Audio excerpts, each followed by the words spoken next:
అందరికీ నా నమస్కారాలండి. 7th క్లాస్ కొత్తగా టెక్స్ట్ బుక్ అనేది వచ్చింది 7th క్లాస్‌కి. Page number 26 and 27. ఈ పేజ్ నెంబర్స్‌లో present perfect tense and simple past tense గురించి ఇవ్వడం జరిగింది. యాక్చువల్‌గా మనం టెన్సెస్ నేర్చుకుంటాం. అండ్ చిన్న క్లాసుల నుంచి కూడా నేర్చుకుంటూ వచ్చాం. అయితే ఎప్పుడైతే క్లాస్ అనేది పెరుగుతూ ఉంటుందో కొంత యాడింగ్ అనేది ఉంటుంది. ఇందులో యాడింగ్ అనేది ఏది అంటే ఇందులో టైమ్ యాడ్వర్బ్స్‌ని కలిపి డిస్కస్ చేయడం జరిగిందనమాట. సింపుల్ పాస్ట్ టెన్స్ అయితే ఎట్లాంటివి వస్తాయి అండ్ ప్రెజెంట్ పర్ఫెక్ట్ అయితే అంటే జస్ట్ మనం తోకలని చెప్పుకుంటాం కదా, అవి ఏమేమి వస్తాయి అనేది డిస్కస్ చేయడం జరిగింది ఈ యొక్క గ్రామర్ టాపిక్లో. ఓకే, ఇక్కడ మన present perfect tense and simple past tense ఇప్పుడు మనం చూసుకుంటే అండి, అండ్ సింపుల్ పాస్ట్ టెన్స్ అనేది గతంలో ఒక పని అనేది జరిగిపోయి ఉంటుంది, కానీ ప్రెజెంట్ పర్ఫెక్ట్ టెన్స్ అనేది గతంలోనే స్టార్ట్ అవుతుంది, కానీ ప్రజెంట్ కూడా కొనసాగుతూ అప్పుడే అయిపోతుందన్నమాట. అలాంటిది అన్ని ప్రెజెంట్ పర్ఫెక్ట్ టెన్స్ అంటారు. సింపుల్ పాస్ట్ ఏంటంటే గతంలో ఒక టయానికి స్టార్ట్ అవుతుంది, ఒక టైంలో అయిపోతుంది, అది కంప్లీట్ అయిపోతుంది, అంటే నిన్న మొన్న అనేసి. కానీ ఈ ప్రెజెంట్ పర్ఫెక్ట్ టెన్స్ అనేది ఎప్పుడు స్టార్ట్ అవుతుంది కానీ ఇప్పుడు ఎండ్ అవుతుంది. అలాంటి దాన్ని ప్రెజెంట్ పర్ఫెక్ట్ అంటే అదనమాట. పర్ఫెక్ట్ అనేది ఎప్పుడు అంటాం, ఒక పని అయిపోతేనే పర్ఫెక్ట్ అంటాం, అట్లా అనమాట.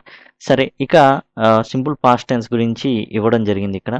ద ఈవినింగ్ హీ టుక్ అనేది టేక్కి second form, verb second form అనమాట. టుక్. చూజ్కి చోజ్ సెకండ్ ఫామ్ ఇచ్చారు. ఇది బీ ఫామ్కి సెకండ్ అనమాట. బీ ఫామ్ అంటారు.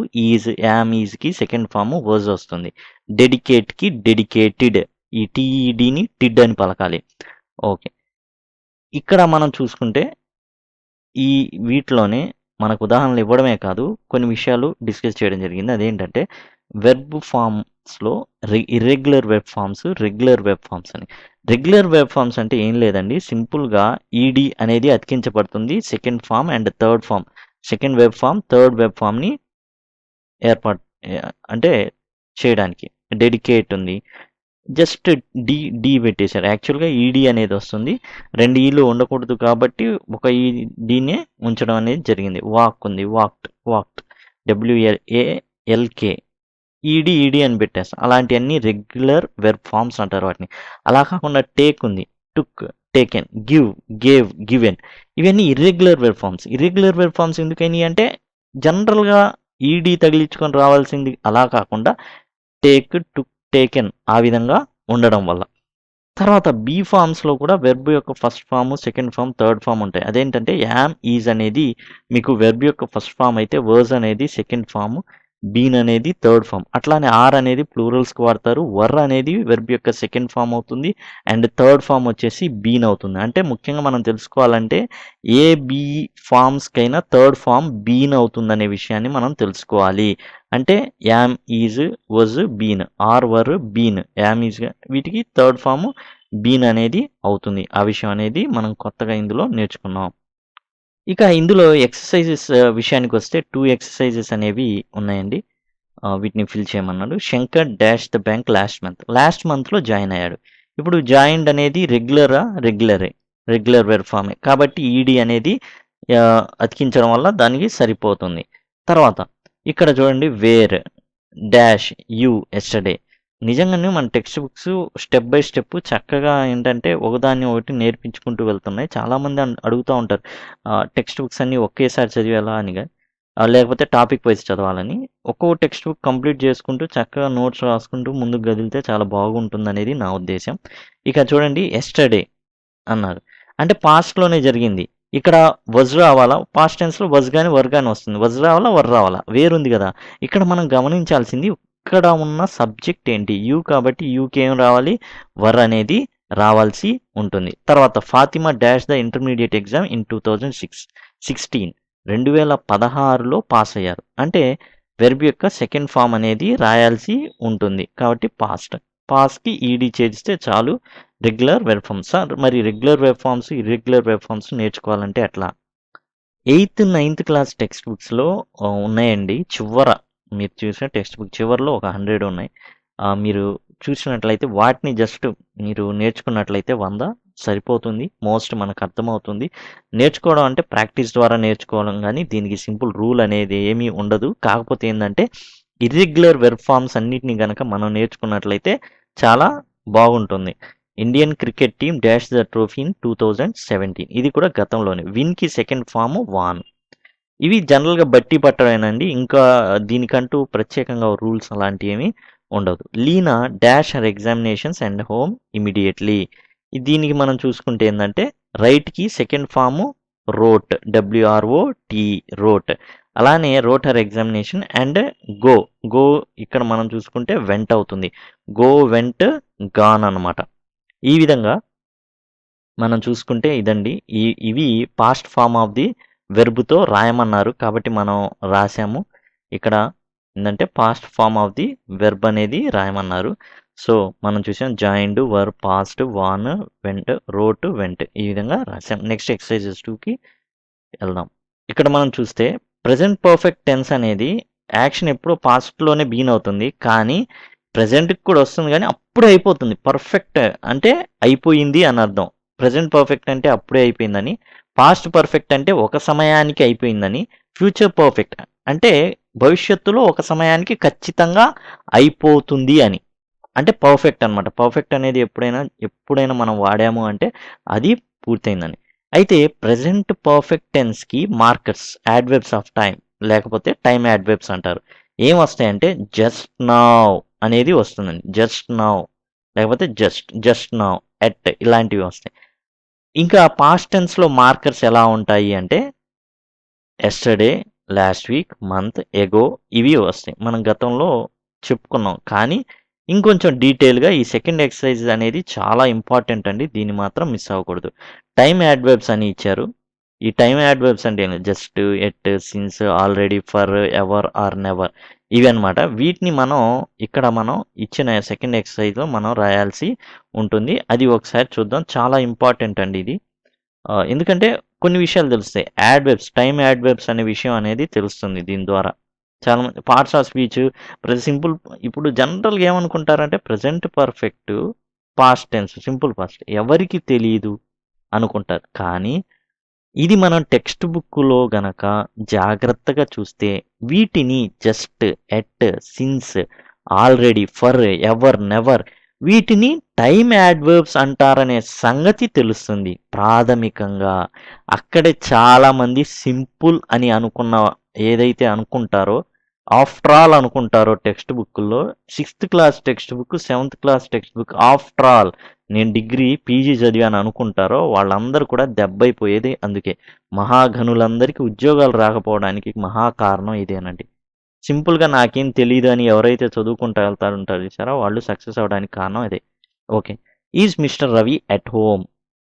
చూడండి, ఇక్కడ మనం గమనించాల్సింది, ఇక్కడ మీరు టెక్స్ట్ బుక్ చదివేటప్పుడు కేవలం వీటి వరకే అని ఉంటే అసలు చాలా దెబ్బైపోతారు. ఇంకో విషయం గుర్తించండి, ఇక్కడ ఎట్ హోమ్ అన్నాడు. హోమ్కి ముందు ఎటువంటి ప్రిపోజిషన్ ఎటువంటి ఆర్టికల్ రాదండి.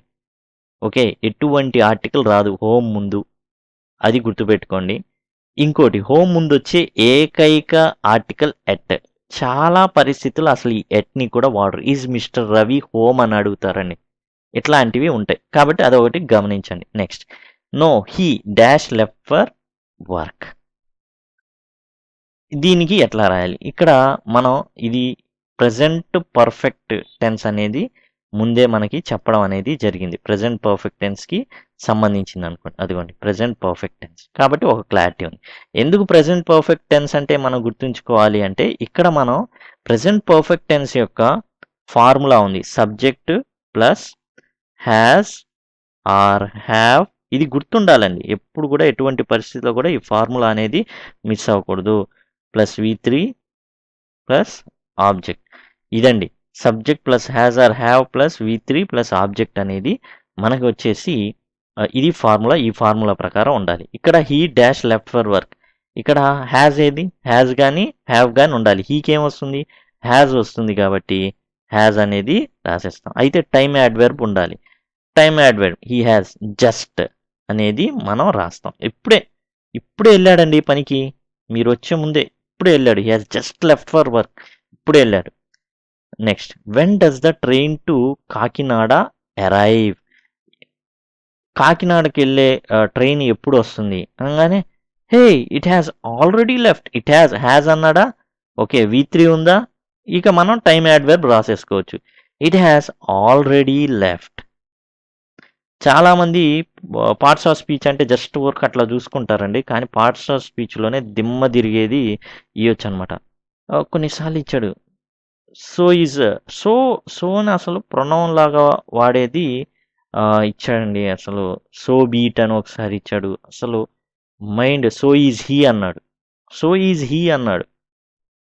సో ఈజ్ హీ, సో అనేది ఏంటి జనరల్గా కంజంక్షన్గా వాడుకుంటాం, అలాంటిది ప్రొనౌన్ ప్లేస్లో ఇచ్చి ఆడుకున్నాడండి. ఓకే, అట్లా అడుగుతూ ఉంటారు. ఆ చిన్న చిన్నవి మనకి టెక్స్ట్ బుక్లోనే దొరుకుతూ ఉంటాయి. ఎక్కడ ఉన్నాయి ఏంటని కాదు. ఇప్పుడు ఇక్కడ ఉంది ఎట్ హోమ్ అనేది. ఎట్ హోమ్ అనేది కేవలం ఎట్ మాత్రమే వచ్చింది, ఇన్ రాదు హోమ్ ముందు. అవే అడుగుతుంటారు. ఎక్కడ ఉంటాయి అంటే ఇక్కడే ఇట్లాంటివి ఉంటాయి. ఒకటికి 10 సార్లు చదివే వాళ్ళకి అవన్నీ అర్థమవుతూ ఉంటాయి. Okay, the chief guest has not arrived. ఎప్పుడైనా హ్యాస్ నాట్ అరైవ్డ్ ఈ విధంగా చివర వచ్చేది ఎట్ అండి. ఈ విధంగా గనక నెగిటివ్ సెన్స్లో the chief guest has not arrived yet, ఇంకను రాలేదు. I have lived in Vijayawada for a long time. చాలా కాలం పాటు నేను విజయవాడలో ఉన్నా. ఎందుకు ఫర్ వస్తుంది? అక్కడ వచ్చే రెండు ఉంటాయి, సిన్స్ లేదా ఫర్ అండి. ఈ రెండిట్లో ఏదో ఒకటి వస్తుంది. ఫర్ అనేది ఎందుకు వస్తుంది, సిన్స్ ఎందుకు రాదంటే, సిన్స్ అనేది ఎప్పుడైనా సరే స్టార్టింగ్ టైం ఇస్తే సిన్స్ వస్తుంది. ఎలా చూడండి, I have lived in Delhi since 2004. ఈ విధంగా స్టార్టింగ్ టైం, ఎండింగ్ టైం మనం చూసుకోవాలా. అదే 2021 కదా, 2021 మైనస్ 2004 ఈక్వల్ టు 17 ఏళ్ళు. అలా లేకుండా ఫర్ 17 ఇయర్స్ రావచ్చు. అలానే ఫర్ ఏ లాంగ్ టైం అనమాట. స్టార్టింగ్ టైం గనక ఇస్తే అప్పుడు మనం సిన్స్ వాడాలి. అలా కాకుండా స్టార్టింగ్ ఎండింగ్ రెండు కన్సిడర్ చేసి ఒక ఇయర్స్ 17 ఏళ్ళు అలా ఇస్తే ఫర్ వాడాలి. లాంగ్ టైం అన్నాడు కాబట్టి ఫర్ అనేది వాడేస్తాం, సిన్స్ వాడకూడదు. ఎందుకంటే అదేమి స్టార్టింగ్ టైం కాదు లాంగ్ టైం అనేది. అంతా క్యాలిక్యులేట్ చేసి అబ్బో చాన్నాళ్ళ నుంచి ఉన్నాడులే, ఆ విధంగా అనమాట. నెక్స్ట్ ఇక్కడ have you dash been to a circus ever. Have you ever been to a circus అంటే నువ్వు ఎప్పుడైనా సర్కస్కి వెళ్ళావా, లేకపోతే have you ever been to circus అంటే అంతే, నువ్వు ఎప్పుడైనా సర్కస్ వెళ్ళావా అనేసి అర్థం అనమాట.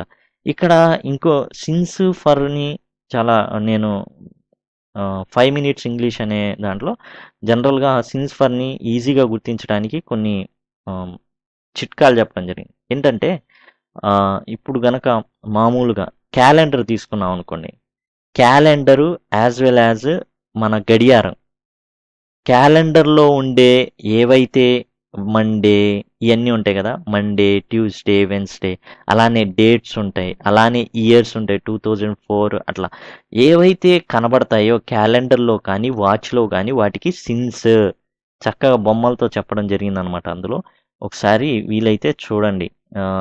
సిన్స్ ఫర్ది చెప్పాను. అది నెక్స్ట్ ఫర్ అనేది ఏంటంటే రెస్ట్. క్యాలెండర్లో లేకుండా కూడా సిన్స్ వాడే ఉంటాయి. అవి ఏంటంటే ఎస్టర్డే, డే బిఫోర్ ఎస్టర్డే, ఇట్లాంటివి కొన్నిటికి సిన్స్ అనేది వాడడం జరుగుతుంది. ఇక గడియారంలో ఏముంటాయంటే 1 o'clock 2 o'clock 3 o'clock అలా 2 hours అనేది అవి వేరు. ఓకే, 2 o'clock అంటే 2 ఆఫ్ ది క్లాక్ అని, అది చిన్నపిల్లల టెక్స్ట్ బుక్స్లో వాటిని డిస్కస్ చేయడం జరిగిందనమాట. ఓకే అండి, ఇది దీంట్లో మనం నేర్చుకున్నది టైమ్ యాడ్వర్బ్స్ అనేవి మనం నేర్చుకోవడం జరిగింది. అట్లానే సిన్స్ ఫర్ అనేది ఎట్లా వాడతారని నేర్చుకోవడం జరిగింది. ఇంకో విషయం మీకు యాక్చువల్గా మీరు టెన్సెస్ కనుక గమనిస్తూ ఉంటే యాక్చువల్గా సిన్స్ ఫర్ అనేది మీకు ప్రెజెంట్ పర్ఫెక్ట్ కంటిన్యూస్ టెన్స్లో రావాలి, not in present perfect tense. మరి ఇక్కడ ఎందుకు సిన్స్ ఫర్ వచ్చింది అనే ఆలోచన కనుక వస్తే ఇంత డీప్గా ఉంటుందండి గ్రామర్ అనేది, చాలా డీప్గా ఉంటుంది. అవి మీకు నేర్చుకుంటుండే. యాక్చువల్గా since for present perfect continuous టెన్స్లో రావాలి. మరి ఇక్కడ ఎందుకు ప్రెజెంట్ పర్ఫెక్ట్ టెన్స్లో వచ్చింది? దానికి కారణం ఏకైక వెర్బ్, అంటే ఒకే ఒక వెర్బ్ వల్ల, అది లివ్డ్ అండి. యాక్చువల్గా లివ్ అనేది లివింగ్ అనే సెన్స్ని ఎక్కువగా వాడరండి.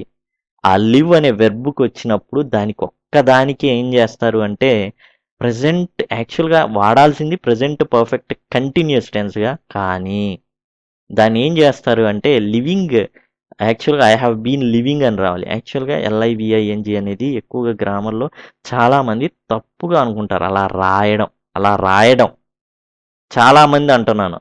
యాక్చువల్గా గ్రామటికల్ సెన్స్ మోస్ట్ ఏం చేస్తున్నారంటే లివ్ విషయానికి వచ్చేసరికి ప్రజెంట్ పర్ఫెక్ట్ కంటిన్యూస్లో ఎలా అయితే వాడతారో ప్రజెంట్ పర్ఫెక్ట్లోనే వాడతారు. అది హ్యావ్ బీన్ లివింగ్ అనేది రాదు. ఐ హ్యావ్ లివ్డ్ అనేది ఎక్కువగా వస్తుంది, 90%. ఇప్పుడు మనకి ఎగ్జామ్ పాయింట్ ఆఫ్ వ్యూలో ఇలానే ఇస్తారు, సిన్స్ పెడతాం, ఫర్ పెడతాం. ఓకే, కాబట్టి దాని గురించి ఎక్కువగా కాదు, కాకపోతే గ్రామర్ నేర్చుకోవాలి. ఒక్క లివ్కి మాత్రమే సిన్స్ ఫర్ అనేది ప్రెజెంట్ పర్ఫెక్ట్ టెన్స్లో వస్తుందనే విషయాన్ని గుర్తించండి. అదండి. అండ్ మోస్ట్ మనం నేర్చుకున్న అంశాలు కనుక చూసుకుంటే అడ్వర్బ్ ఆఫ్ టైం ఏంటి, just, at, since, already, for ever, never. Just title చూసేసి మాకన్నీ వచ్చు, సింపుల్ పాస్ట్, ప్రజెంట్ పర్ఫెక్ట్ చిన్నప్పుడే నేర్చుకున్నాం అనుకుంటే ఈ just, at, since, already, for ever, never, time adverbs అనే సంగతి తెలీదు. ఇంకోటి లివ్ అనే సంగతి, ఏది లివ్ వచ్చినప్పుడు ప్రజెంట్ పర్ఫెక్ట్ కంటిన్యూస్లో రాయాల్సిన లక్షణాలు ఏవైతే సిన్స్ ఫర్ రావాలో ప్రజెంట్ పర్ఫెక్ట్లోనే సిన్స్ ఫర్ వస్తాయనే విషయం మీకు తెలియదు. ఏంటంటే ఇగ్నోర్ చేస్తే. అందుకని చిన్న చిన్న విషయాలను దయచేసి ఇగ్నోర్ చేయొద్దు. ఇంకోటి be forms, yam, is, second form వచ్చేసి వర్జ్ వస్తుంది, థర్డ్ ఫామ్ బీన్ వస్తుంది, ఆర్, వర్, బీన్, ఈ విషయాలు. ఓకే, ఇదండి టోటల్గా.